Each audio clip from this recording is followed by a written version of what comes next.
Hey guys, it's Tim and this is Wrestling Unlimited, as it's Friday, and that means tonight was Friday Night Smackdown. I gotta say, it was a pretty good episode of Smackdown. Can't call it great or anything, but I thought it was a pretty good episode of Smackdown with a really good final 30 minutes. And then final 20 minutes.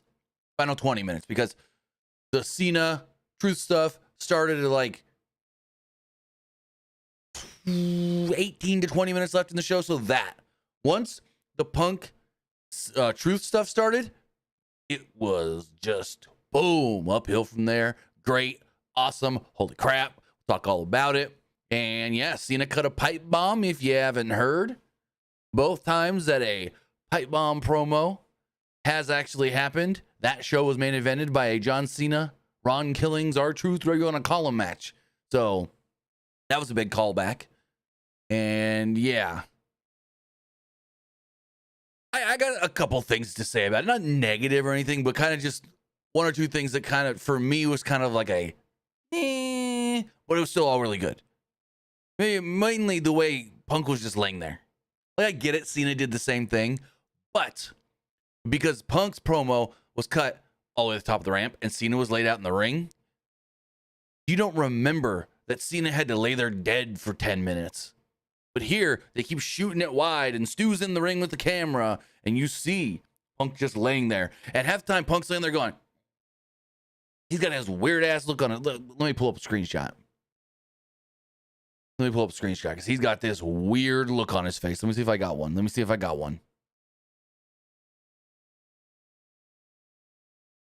Let's see. Got a couple screenshots, but I don't know if... Yeah.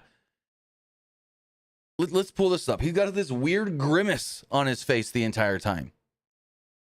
So if you look, and we can zoom in, he's got like this weird grimace on his face. And I get it, he's supposed to be selling that he's hurt. But I don't know. It just came off looking weird. It came off looking a little weird to me. Kind of just odd. I would have just loved it if he just sold it as he was dead. Just laying there, dead. But it's all good, because Cena up here cut a hell of a promo. Hey, Claudio Castagnoli. Hey, Nick Nemeth. Hey, Matt Cardona. Matt Cardona then tweeted him and said, hey, at John Cena. So, yeah. Very, very good main event angle, I guess you could say. Main event to main event angle. Still got to get used to Truth with the short hair, because to me, he just looks so weird. He just looks so weird with just the lines cut in his hair and not the dreads or the braids or anything. It really looks odd. It's just so, and I don't know what it was, but like when he jumped to Cena, I'll get into this later. When he jumps Cena at the beginning of the match and starts just laying it in, he looked a lot skinnier too. I don't know what that was all about, but maybe it's because you're seeing him in a different, I don't know. I just noticed that the head looks smaller without the hair, and then he looks, I don't know. But overall, a pretty good episode of SmackDown. We built up a bunch of great things for the next week. We know of 2 people that have made the finals for King and Queen of the Ring. We know of a new title match for Night of Champions, and 3 title matches for next week's Friday Night SmackDown in Saudi Arabia, which I would assume if you have access to international Netflix, you should be able to watch that show early. You should be able to watch the Saudi show in the middle of the day, or actually probably early in the morning if you're on the West Coast. So yeah, we'll see how that all goes, but I will put up, or actually I'll do a new video because I've gotten new ways to do things. So if you have Netflix, but you don't know how to get on the international Netflix, well, we'll show you. I'll make a video of it this week. Probably put it out Thursday to show you guys how to do it. But with all of that, give me one quick second. Here. Yep. Okay, that's all it was. Okay. Someone sent me a link, but it was just a Mike Santana promo from the live TNA tonight where he's like, Joe Hendry's getting a title shot at goddamn Slammiversary in my neck of the woods. I want to be in that match. Santino and me. So it might be a triple threat, since they said Joe Hendry will be getting a TNA World title shot at Slammiversary, but never said it's him challenging Trick. So there's a chance Trick maybe loses the title before that, which I get it. He's going to defend against Josh Briggs on Tuesday. He ain't losing that there. But the reason they didn't just announce it as a singles match is I think it's going to end up a triple threat with Mike Santana added as well. So it's going to be Trick probably defending against both Joe Hendry and Mike Santana. What I would love to see, I know we're getting off on a little bit here talking TNA, but what I would love to see at Slammiversary, A, because it's Slammiversary, and B, because they're already kind of teasing multiple challengers, just give us a King of the Mountain match. When was the last time, and I'm asking you guys because I don't know, when was the last time we got a King of the Mountain match? You know what I mean? I love the King of the Mountain match. So much fun. So much fun. Also, Big Jim, did you not see what the fuck was announced for next week's show? Oh, he reported that Julia getting a big push. That's a lie. Really? That's why she's got a fucking women's U.S. title shot next week that she's probably going to win? You dumb son of a bitch. Yeah, come at me again. Come at me again, asshole. Oh, the Wrestling Unlimited reported Julia getting a big title, getting a big push. That's a lie. Well, first off, we aggregated that from somebody else, so you can't put that on us in the first place. But secondly, getting a fucking title shot next week, bro. Are you kidding me? Are you that dumb and stupid? Stupid. But with all of that, I was like, thank you for joining us. No, it was not 2007, Ruben. It was not 2007, because I know we've had one since then. You mean 2017, maybe? Hold on. Now we got to look this up. King of the Mountain match. I know if we just go to, here we go. We got it right here on Wikipedia. 2016. So we had the last men's King of the Mountain match was 2016. And then the women had a Queen of the Mountain match in 2022. So that's what it was. I say there's no way it was 2007. No way, because I know we've had like X Division ones and Kurt Angle won one way past 2000, like in 2009, I want to say. When AJ was in it, it was like AJ, Joe. I want to say even Mick frickin' Foley was in that match when he was TNA champion. So, yeah. Plus, I knew that it had been newer since 2007 because past 2010, maybe it was like 2015, 14, they implemented the King of the Mountain Championship. And so that's how I knew for sure it was past 2007. But Wikipedia says the last men's King of the Mountain match was won by Bram in 2016, May 3rd, 2016. Bram, old Tom Latimer, the current NWA World's Heavyweight Champion. But with all of that, I want to say thank you for joining us here. Twitch.tv/PWU Unlimited, YouTube.com/Pro Wrestling Unlimited, and podcast services all around the globe like Stitcher, Spotify, Google Pod, Apple Pod, Anchor, iHeartRadio, and so much more. Remember, if you are watching live on Twitch, you can help us out a couple of different ways. You can help us out by hitting that donate button down below or by donating Twitch bits in the live chat. Also, remember, you can help us out by subscribing to the channel one of two different ways. You can either subscribe with a tiered subscription, or you can subscribe with Amazon Prime. Because remember, if you have Amazon Prime, then you have Prime Gaming. Prime Gaming gives you a lot of cool things like free games, free stuff for games, and you always get one free subscription to any Twitch channel you want to subscribe to throughout the month. And I greatly appreciate it if you did right here for Wrestling Unlimited. Also, remember, head over to YouTube and help us out over there. You can help us out over there by hitting that subscribe button. That way you know when we post new videos. That way you know when we post to the community tab. And that way you know, actually, when anybody posts to the community tab now. And when we post, or when we go live. Also, remember, if you want to support us in another way, you can do so by hitting that join button and becoming a channel member. As a channel member, you get access to a badge next to your name, emotes and emojis that you can use in the live chat and in the comment section. You get access to our graphics tutorials and our graphics packages. Also, remember, if you want to get your comment, question, or concern read live on the air, you can do so by donating a super chat in the live chat. And finally, head over to the Epic Game Store. Head over to the Epic Game Store and buy something. Whether you're buying a new game, whether you're buying an old game, whether you're claiming a free game or getting bucks for Rocket League, Fortnite, or Fall Guys, use our code PWUNLIMITED for all Epic Games and Epic Game Store purchases. Right now, till July 3rd, Epic has their Epic Savings deals going on right now. So go over there and check that out. They got Black Myth Wukong 20% off. Go check that out. We got new stuff for Fortnite as well. We've got the Street Fighter skins are back and a brand new collab with Bruno Mars. So when buying any of that or more through the Epic Games Store, through the Fortnite shop, whether that's your PlayStation, your Switch, your Xbox, your phone, your tablet, or your computer, the shop's going to ask you if you got this code, and you do. It's PWU NLIMITED. So a couple people in the live chat say, what is a King of the Mountain match? Well, it is a ladder match with a jail cell, I guess you could say, created by Jeff Jarrett. Basically, it is a reverse ladder match in a sense. It is all about hanging the belt up, not taking the belt down, hanging the belt up.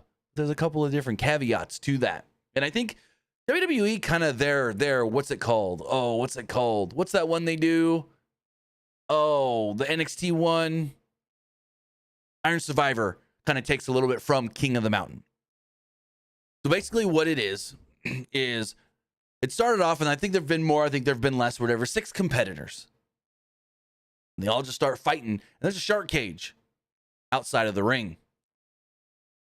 To win the match, you must grab the title, hang it up. But you can only not qualify, but be eligible to grab the title once you pin somebody or submit them. So you have to make somebody submit or pin them. Then you're clear. You can then go take the title off the table, grab it, hang it up, try to win the match. If you get pinned or submitted, you must go to that shark cage and spend 2 minutes in the penalty box. So, really cool concept. I've always loved the King of the Mountain match. I thought it was always fun since it was implemented in the early weekly TNA pay-per-view days. I think it was like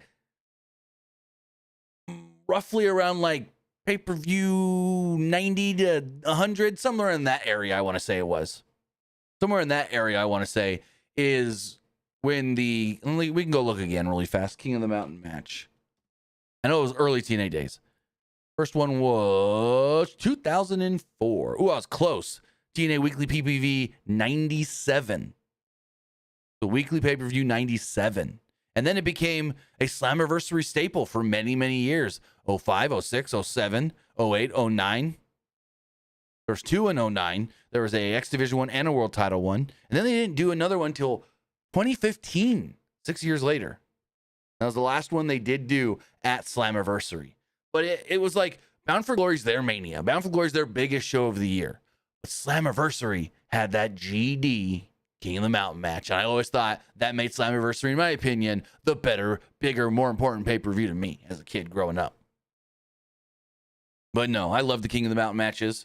Jeff Jarrett's got the record of most appearances and most wins. He's been in 4 and he's won 3. Kurt Angle's been in 2 and won them both. Those are the most wins in King of the Mountain. But yeah, King of the Mountain matches, very fun. And then they also did a Queen of the Mountain one that Jordan Grace won back in 2022 at Slammiversary. She defeated Tasha Steelz, Chelsea Green, Deonna Purrazzo, and Mia Yim. But yeah, no. King of the Mountain matches, always so much fun. Always so much fun. Loved them. Who was in that first one again with Jeff Jarrett? I don't remember. Jeff Jarrett, R-Truth, Ron Killings, who went in as the champion. And then Jeff Jarrett won the title there. AJ Styles, Raven, and Chris Harris, of all people. The Wildcat Chris Harris. Who, don't even get me started on Braden Walker in WWE. Don't get me started on Braden Walker. Because it was just a stark difference from Chris Harris, America's Most Wanted in TNA. He goes to WWE's Braden Walker, and it's like a different person. It's not even the same guy, it feels like. Like, oh my God. What stark contrasting differences is Christopher Eric Harris in TNA to Christopher Eric Harris in WWE. It baffles my mind every time I think about it.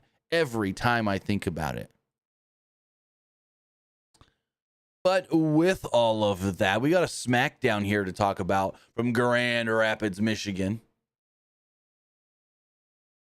So LA Knight opens up the show. Like we get like a video package to open it up, and Joe Tess and Barrett says, "Welcome to the show." Da da da da da. But then LA Knight comes out. Let me talk to ya. Knight started off the proceedings. He circled Money in the Bank. He circled back to Money in the Bank, where Seth Rollins and his faction screwed him over, something that he couldn't let just slide. So he decided to pay it forward, pay it back, screw them as well, screwing both Braun Breaker and Bronson Reed out of King of the Ring. He said that I screwed Braun Breaker, then they screwed me, so I screwed them again. Bronson Reed, I got both of them dummies. Knight then said that there was only one way to end this. He's like, I've been going to Raw, you've been coming to SmackDown, I've been going to Raw, you've been coming to SmackDown. Seth Rollins, get out here now. And we hear, my name is Paul Heyman. And Heyman comes out with Reed and Breaker. The big dogs make their way out. We're calling them now the big dogs. So they come down to the ring, the wise man in tow. Heyman admonishes the crowd for booing Rollins' name every time he says, I'm the wise man to Seth Rollins. Boo! Seth, don't boo his name or I'll boo. They do it again, right on cue. So, Knight told Heyman to shut up and get to the point and said, where is he? Heyman entered the ring and said that there was indeed a lot of bad blood between LA Knight and Seth Rollins. However, with all due respect to the Grand Rapids crowd, Heyman said that he was the biggest LA Knight fan in all of WWE. As such, Seth Rollins, according to Heyman, has allowed him to say that Knight needs to get the hell out of Grand Rapids, Michigan tonight because something bad is going to happen to him by the end of the night. And that is not a prediction. That is a spoiler. Knight responds by saying, oh, what's going to happen to me? I'm not worried. Da-da-da-da-da. And on cue, there's Braun Breaker and Bronson Reed. They walk down to the ring. And it's like a 2-on-1 assault. Rollins vanguards, as some like to call them, have their way with Knight as the announce table was ripped apart in the melee. Before the two could do any more damage, Knight emerged from the timekeeper's area with a steel chair. So they all ran off, and there we go. Backstage, Heyman was talking with Breaker and Reed, stating that they'd have everything under control. Byron Saxton walked up and was like, hey, I just want to let you know I spoke to Nick Aldis, and Bronson Reed's going to take on LA Knight later on tonight. And Paul Heyman's like, what did I tell you? Patience is not just a virtue. What did he say? He said patience is not just a virtue. He said something along the lines of like, you waited and you got what you wanted, basically. Oh man, I've had bubble guts. Oh man. For the last couple hours, I don't know what's going on. Oh man, they're bubbling again. So we then had our second round match in the Queen of the Ring tournament, Alexa Bliss versus Asuka. They worked pretty well together. I thought Alexa Bliss and Asuka worked pretty well together. I'd say the finish is what I expected, but I wouldn't have been shocked if Alexa won. You know what I mean? Like I expect Queen of the Ring to be Jade versus Asuka. That's what I said going in, coming out of Raw and all that. And I wouldn't have been surprised if Alexa won. I could see them putting Alexa over for the finals, but Asuka, that's who I thought. That's who we got. Asuka and then Bliss circled the ring for a little while before they finally lock it up. Asuka blocked a Bliss shoulder block, but then it got drop kicked instead. They start going back and forth a little bit more. Asuka followed up with a hip attack and sent Bliss to the outside. When we return from a break, Asuka was having her way with Bliss, trying to get her in a submission. Bliss did escape and launched Asuka into a flip neck breaker. Followed this up with a senton for a 2. Asuka recovered and answered with a flurry of strikes, followed by a snap German suplex and a knee strike on Bliss. Only got 2 off it though. At one point, Asuka did reverse a Sister Abigail DDT. Bliss tried to recover from the reversal. Asuka headed up top and hit a missile dropkick, but Bliss blocked it into a regular DDT. Excuse me. Bliss then went up top. And this was kind of weird. Bliss went up top. Like Asuka's laying in the ring. She's just laid out, right? And Bliss goes to the top and she's standing there like she's ready to do the Twisted Bliss and hesitates and then just jumps down off the top rope. I'm like, what the hell was that? Was Asuka too far out? Did she go up top because she wasn't? Well, I don't know what this was, but this kind of, what? I don't know if she went up top by accident. She's like, oh, got ahead of herself. Because there was a Twisted Bliss later that Asuka got the knees up on. But I don't know if maybe, I don't know. I don't know what this was. But she went up top, literally, went up to the top rope, and then just stood there for a second. Also, if you guys want, you can also get your own I'm a PWI guy shirt. We also have PWU, I'm a PWU girl shirt. That wasn't supposed to promote the shirt, but hey. But, no, it was weird. She just got up there and just stood there. She just stood there. Very, very weird. But with all of that, they keep fighting. They keep on keeping on. Give me 1 second. If you want to get your very own, I'm a PWI or PWU guy or PWU girl T-shirt, go to our TeePublic store. You can kick it. Check it out there. But anyways. So Bliss jumps down. Asuka puts her in an arm bar. She escapes. Bliss, that is. Then there's like a neck breaker. Bliss then intercepted an attempted running attack from Asuka, put her in a tree of woe, and drop kicked her. She went back up top. This time actually jumped for the Twisted Bliss, but Asuka got her knees up to block it, which stunned Bliss enough for Asuka to hit an Empress. They called it the Empress Impact Knee and got a 3 count off of it. Well, no. This looked weird. It's like she's doing this running hip attack bump thing, and Alexa took the bump early because Asuka jumps up to do the thing, and Alexa's already halfway down by the time. Yeah. Anyways, Asuka wins, moves on to the finals of the Queen of the Ring. Yeah.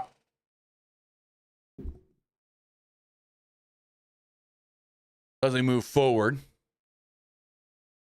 we go backstage, and BFAB, Meechin, and Jade Cargill are watching. Nothing against BFAB. I've heard she's a great lady.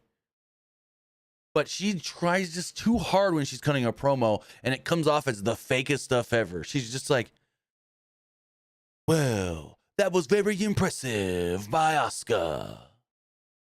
But you know what? And she looks at me, she's like, we need to go talk to Nick Aldis about the women's tag team championship situation. And I'm just like, what are you doing? What is this performance? And Meechin's like, yeah, we need to go talk to Nick about the tag titles. Good luck in your upcoming match, Jade. Like, Meechin could cut a promo. Meechin could talk backstage. Meechin good. But whether we see BFAB cutting a promo on TV or she's doing one of the ones where she's practicing in Natty's gym, the dungeon, she just always comes off like she's playing some sort of character and trying too hard. And again, nothing against BFAB. I've heard great things about her as a person. We've seen that, you know, the limited times she gets in the ring, she gets better. But her promo work is just, it's not for me. It's not for me at all. It just comes off as like forced. And as we saw here with Jade, got to remember every line that's written for me, because Jade was like that too. Jade's promo was better, but you could tell at times Jade was like, next line. You could see in her head, she's one step ahead of herself in her head for that next line. But basically, she was just like, I'm going to take on Roxanne on Monday. I'm going to beat Roxanne, and I'm going to go and not just win Queen of the Ring, but I'm going to start my reign or something like that. So, yeah, it was okay. Also, we cut to the back, and Alexa's back there confronting Chelsea and the Secret Service. Soon she's joined by Charlotte Flair, which led to Charlotte challenging Chelsea to a match later for God knows what reason. Green then got upset. Bliss stated that she didn't need Flair's help, and Flair said that she wasn't trying to help at all. I don't know what the fuck they're doing with Charlotte and Alexa, but there's more to it later. Alexa, stop. So then we had Aleister Black and Kit Wilson. Elton Prince of Pretty Deadly is actually out injured right now, so that's why we haven't seen him. That's why last week Hikuleo worked Kit Wilson for main event. That apparently didn't air on main event. Also, Hikuleo worked another match tonight ahead of Smackdown. Don't know what the hell they're doing with him and why he keeps working main event or just dark matches before Smackdown. But hey, that's 2 matches now for Hikuleo. And it still says Hikuleo on his entrance stuff. They're still calling him Hikuleo during the entrance, so there's a hope that he stays Hikuleo. But anyways, Aleister Black versus Kit Wilson. But before the match could even start, Kit Wilson was attacked by Ron Truth. Ron the Truth Killings. Killings locked in an STF, kind of like Cena does. Before he took the mic, Killings angrily demanded that John Cena get out here now and face him. Usual gaggle of security came out. And yeah, everything calmed down. Jamie Noble took him away, basically. Got him to leave the ring. And the scheduled Black versus Wilson match apparently called off. Sure, never took place.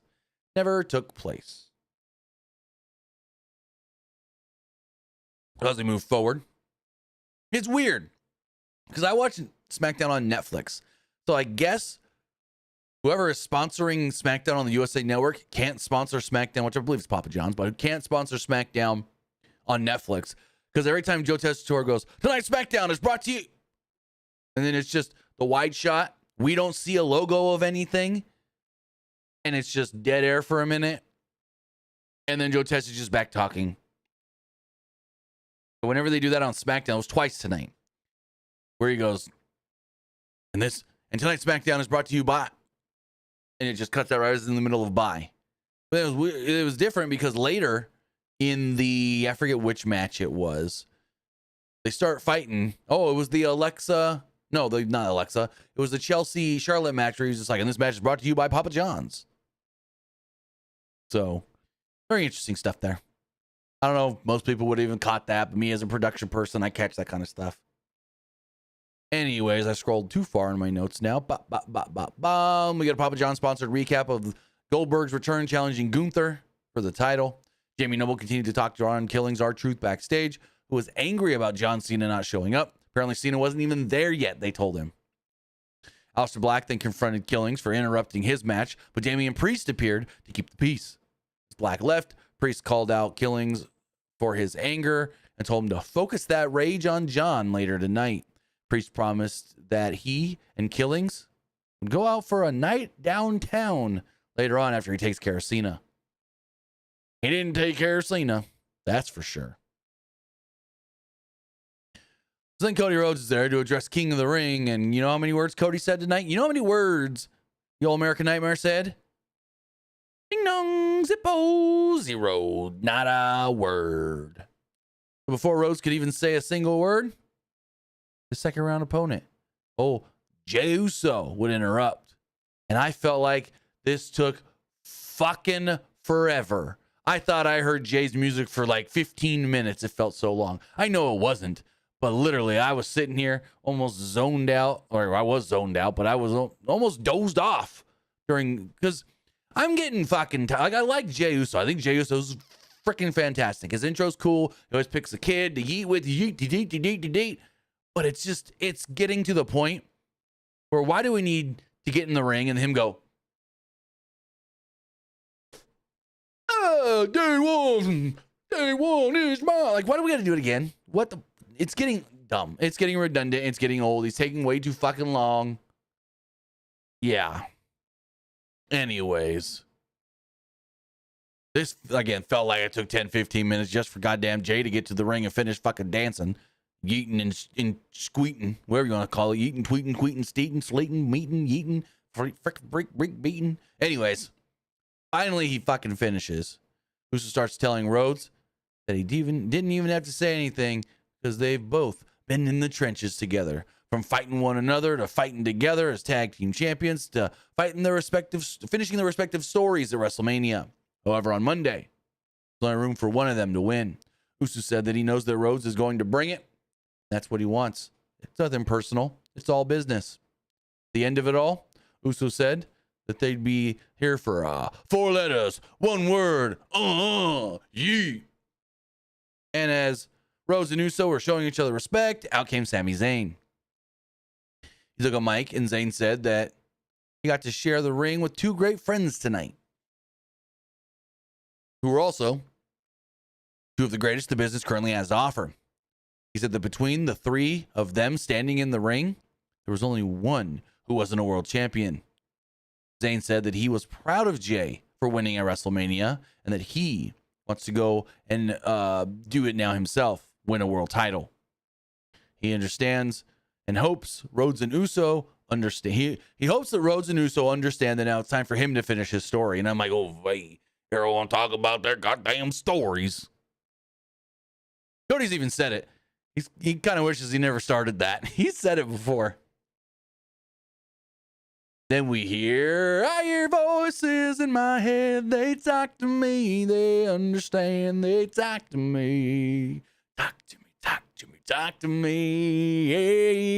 Yeah, tell me things. Randy Orton comes out because, he's going to have a match with Sami Zayn.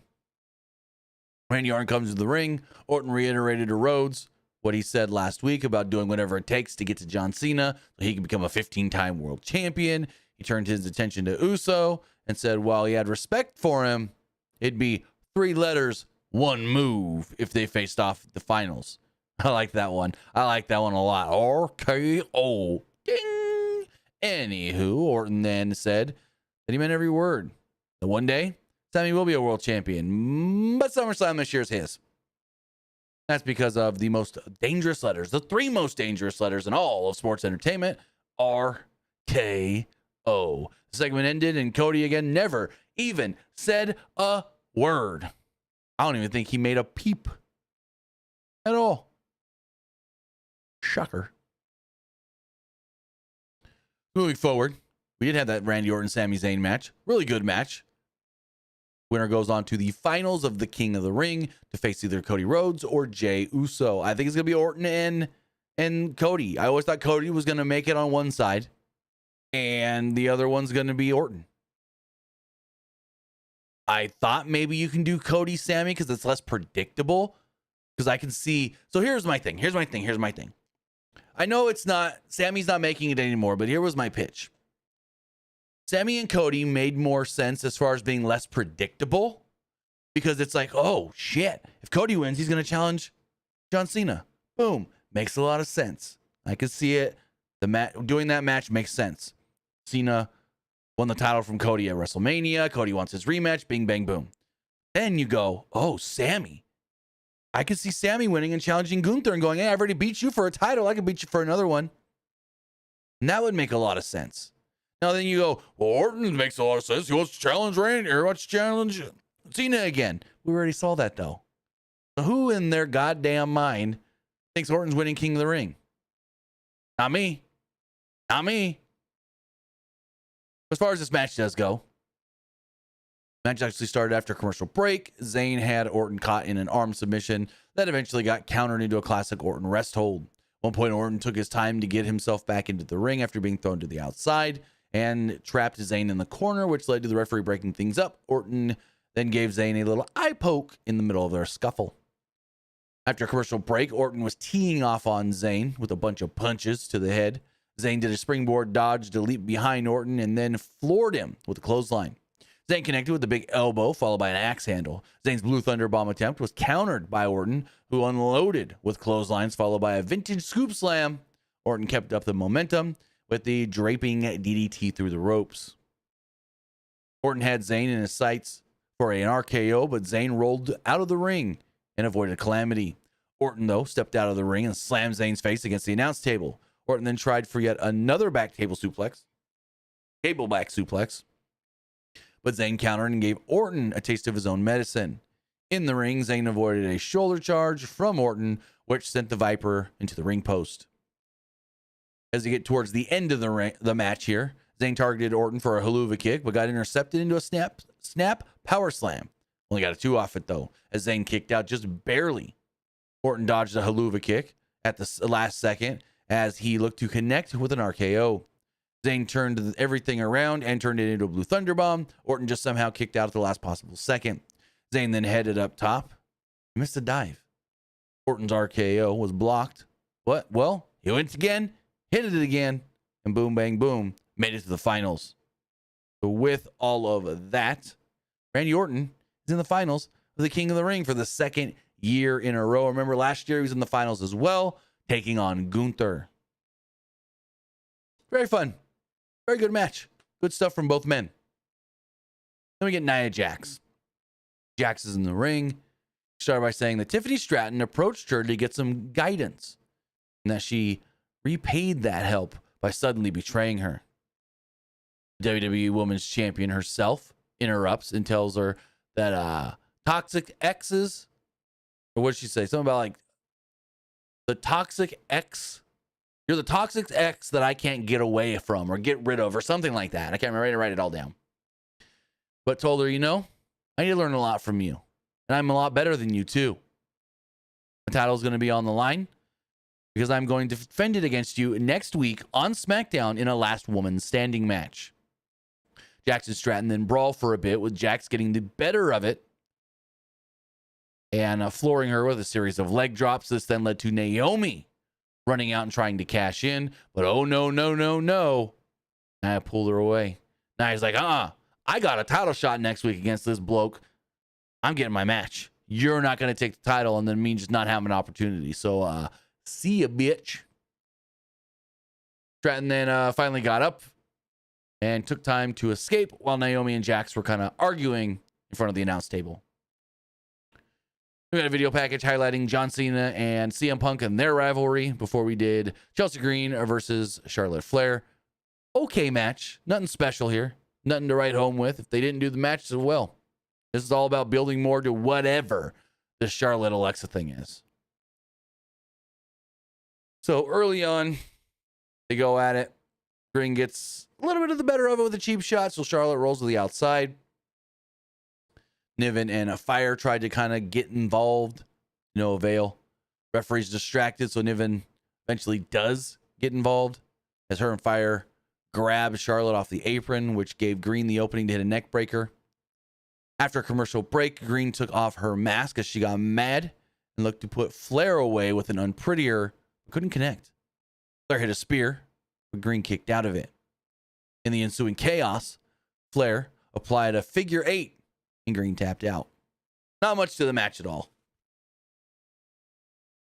So Flair didn't have really much time to celebrate because as soon as the bell rang, boom, Piper Niven stormed in to attack her. Alba Fire and Green then joined in as well before Alexa Bliss would run out to make the save. She gave Chelsea Sister Abigail DDT as the Secret Hervers were forced to retreat.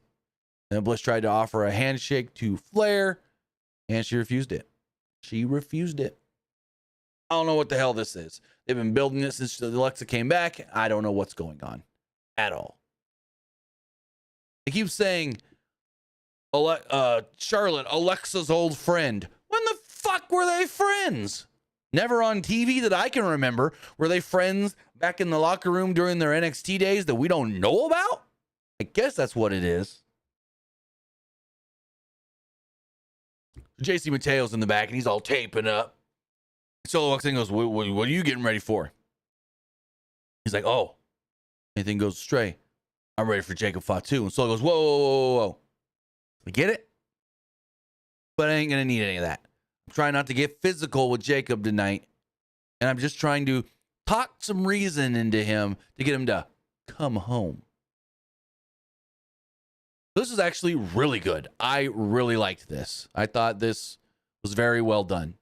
So Sikoa goes down to the ring. He's out there all by himself, and he wants Jacob to come and speak with him, basically. So Fatu enters the ring. Sikoa stared him down, and they looked kind of each other over. Sikoa said that he wasn't here for a fight at all, because he wanted it to be kind of like a thing where he basically tells Jacob how much he appreciates him. He says, I love you, Jacob. No matter what happened. Sikoa said that one thing he learned about being tribal chief was learning to love family, even when, well, they fight and argue. He pledged Fatu to move forward and things can come together. They can be one yet again. Sikoa insisted that nobody wanted Fatu here, but he brought him here. He brought him to WWE and changed his life. Made him money so he could put food on the table for his kids. And he did that because Solo loves Jacob. He did that because that's what you do for family. He didn't have anybody else to turn to. Jacob was there for him. Sikoa said that Fatu was all he's got and all he needed. Even if Fatu didn't say those 4 words, Solo was willing to say them for him. I love you, Jacob. Fatu then got a chance to respond, asking if it comes down to loving him, Fatu said that Sikoa was using him to do nothing more than to get power, fight his battles for him, and stay the tribal chief. It was all me that helped you. He said, quote, hell, you brought me in so I could bring you fame, so I could bring you gold. But you didn't win. He says the U.S. championship is what's divided us. You're acting different since I won this belt. Maybe that's the problem. He takes the title and he lays it down in the middle of the ring. He then threatens Sikoa, stating that if you ever come at me, just know what's coming for you. Sikoa then tried to throw a right hand at Jacob, but Jacob stopped it. He was like going for a spike or something. JC Mateo then entered the ring to help Sikoa, but he took down Fatu. Fatu then started going after Jacob when Jimmy, Big Jim, would come out to try to make the save. They got the better of Big Jim as well. But then finally he recovered and made short work of the two. Fatu and Jimmy then cleared the ring and shared a tense stare down, which was kind of weird. As Jacob tried to go up for the moonsault, but everyone else rolled out. So they're teasing. Well, we're not teasing anymore, but we are getting next week a Saturday night. Nope, not Saturday night's main event. Night of Champions. Night of Champions. We will be getting Jacob defending the title against Solo. But they also kind of teased Jimmy challenging for that belt as well. So, I don't know.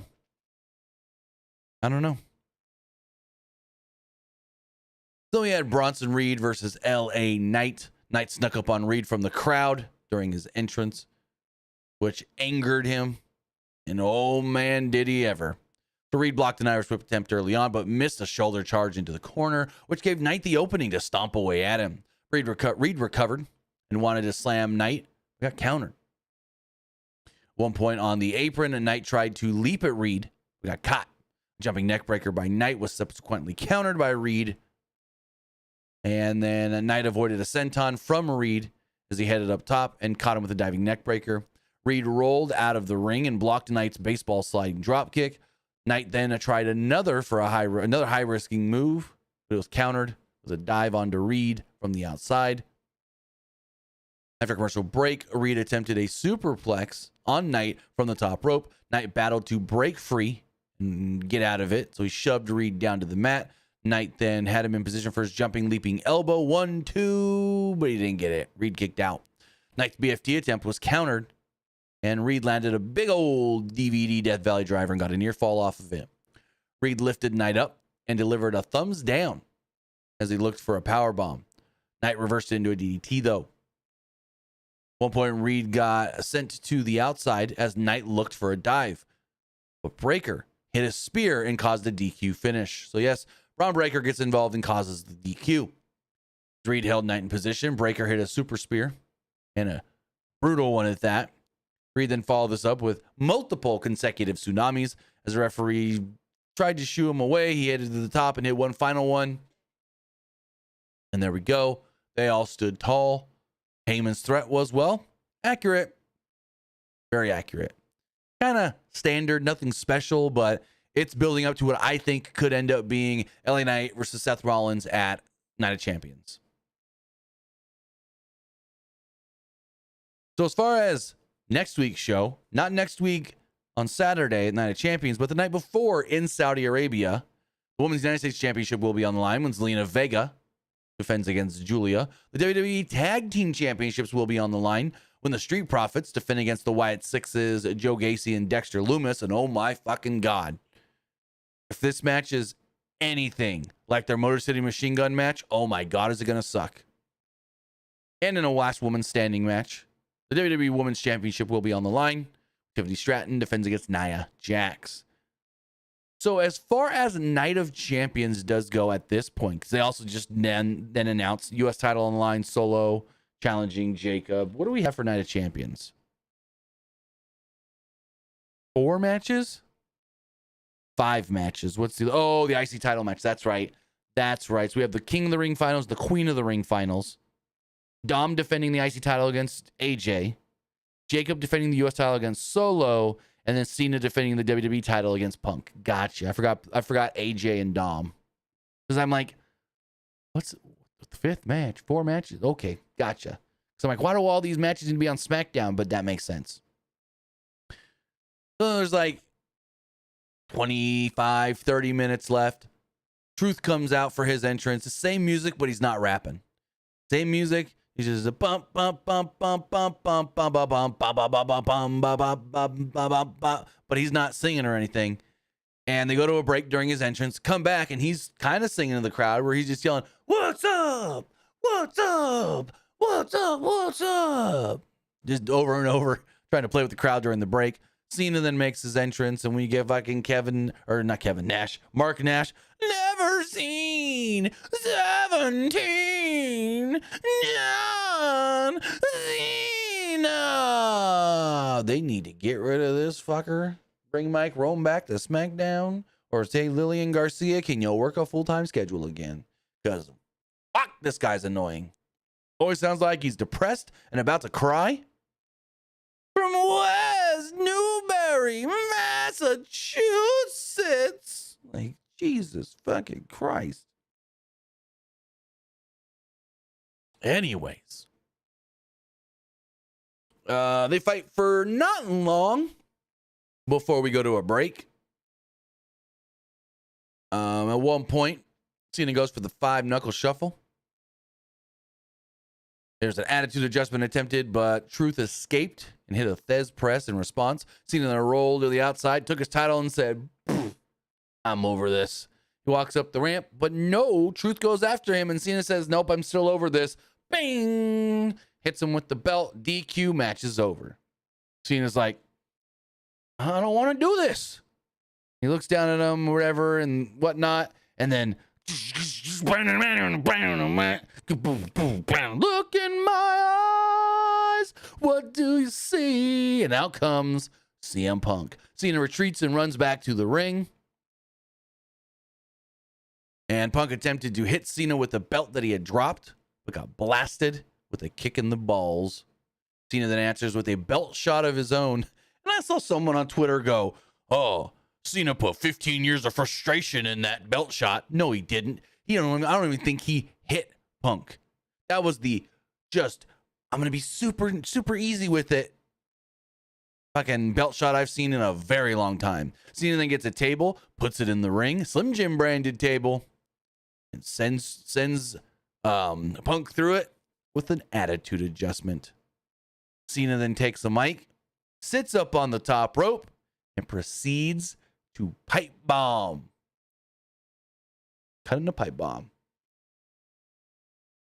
And I will say, out of all the promos that John Cena has cut since coming as a heel, since turning heel at WrestleMania, or before Mania, actually, now I think about it, Elimination Chamber, this was his best promo. This was his best work since turning heel. Cena said that he hopes Punk can listen and digest, because before he can leave in 6 months with this title, there's a lot of things he's got to get off his chest. Cena said that he doesn't hate Punk, but he hates the idea that Punk is the best in the world. Cena calls himself the greatest of all time, and Punk is nothing more than, quote, the greatest bullshitter of all time. He goes, "Yeah, hey kids, I used a curse word." Cena said that he's jealous of Punk because how he's conned everybody into believing that he's the myth of the greatest, the best in the world. They don't believe a goddamn thing he says, because Punk changes his values as much as Cena changes his shirts. Cena gave a Punk-like shout-out saying, "Hi, Claudio Castagnoli. Hey, Nick Nemeth. Hey, Matt Cardona," right into the camera. Cena accused Punk of regurgitating the same, quote, 5 microphone moves of doom, stating that Punk is no longer the, quote, voice of the voiceless, because he's a, as he's called him, millionaire and a capitalist. Cena said that Punk isn't against TKO. He's a Mr. TKO, stating, quote, I wrote this one down. Where was it? He said, "You're not against TKO, man. You're Mr. TKO, because you've knocked your balls out of your, because they've knocked your balls off your body." Cena said that in Saudi Arabia, Punk is going to face some loud music in the form of the fact that it's been Cena who's the greatest of all time over the last 25 years. He said that Punk was best in the world for 7 minutes 14 years ago. But after Night of Champions, if Punk does prove that he's the best in the world, then it's a small world after all. Quote, "You're welcome, Grand Rapids." Cena demanded that Punk better bring his A game at Night of Champions, because if Grand Rapids is any indication, the mood is starting to change, and they're cheering the shit out of John Cena at this point. Cena told Punk, "Rest up, because at Night of Champions, it's the greatest of all time versus the best in the world, and that it would be the champ who's here." Quote, and then he looks in the camera and goes, "Hey, USA, keep the extra 2.5 minutes. I don't need a bomb. Elvis has left the mother fudging building." But here's the weird part. So that's how it played out on Netflix. But on USA, it played out as, "Hey, USA, keep the extra 2.5 minutes. I don't need a bomb. Mother fudging building." For some reason, the USA Network muted "Elvis has left the mother fudging building." Now, maybe they were trying to bleep or censor the mother fudging, because when you hear it in real time, I thought, like, it popped me because I go, "Oh, fuck, you said motherfucking." Then when I went back to get the quote, I was like, "Oh, mother fudging. Okay." He didn't actually swear. But like in the moment, it sounds like it says motherfucking building. But he didn't. He leaves, comes back one last time and says, "Thanks for letting me rip off your promo to make you look even more foolish." Then he leaves, walks up the ramp, keeps looking back. Crowd's losing their shit. And yeah, that was a good one. Good closing segment. Didn't expect them to do a pipe bomb in that way. Cena's parody of the pipe bomb. So yeah, really cool, really awesome. Great ending of the show. I thoroughly enjoyed it. I've already gone back and rewatched the whole 6 minutes that Cena cut. So yeah. What I thought of Smackdown. A pretty good show. I wouldn't call it a great show. Like, if I voted with you guys, I'd probably say I liked it, like, because I did. But I couldn't say that it was great or anything. But there are things to go back and see. There are things, if you didn't watch it, to go back and see. The end, last 25 minutes or so, 25 minutes. Go watch Sammy and Randy, really good match. And the Jacob Fatu solo promo segment was really good. Other than that, you can skip the rest. You can kind of skip the rest of the show. Maybe, even though it's like kind of just getting old at this point, but we've seen it over and over and over. You want to go see Bronson Reed, Tsunami 4 times on LA Knight? Go for it. But with all of that, you know what I thought of the show. Now it's time to hear what you guys thought of tonight's Friday Night Smackdown as we go and check the polls. As far as the Threads poll does go, 80% liked the show, 20% thought it was just all right. Looking at the Twitter X poll, 84% liked the show, 7% thought it was just all right, and 7% didn't like it. Looking at the community poll, 87% liked the show, 87% liked the show, 7% didn't, and 6% thought it was just all right. One person even called it impressive. As far as the live poll does go, 94% liked the show, 5% thought it was just all right, and 2% didn't like it. Forgot to do a Twitch poll. Sorry about that. But with all of that, I want to say thank you for joining us here. Twitch.tv/PWU Unlimited, YouTube.com/Pro Wrestling Unlimited, and podcast services all around the globe like Stitcher, Spotify, Google Pod, Apple Pod, Anchor, iHeartRadio, and so much more. Now, here's a couple things to keep track of. So next week's SmackDown is going to be an early one if you have international Netflix. If you have international Netflix, just like they've done earlier this year, it should air early whenever they do it in Saudi Arabia, and then it'll air regular time on the USA Network. Also, if the reports are accurate, next week's SmackDown may be the final 3-hour SmackDown. That's a thing to think about. Because the July 4th episode, which is a pre-taped show, which will be taped the Monday before, might be a 2-hour show. So again, there's an opportunity to watch SmackDown early next week, and it might be the final 3-hour show for now. With that, guys, have a great night. Have a great weekend. And I'll see you next time. Have a good one, guys.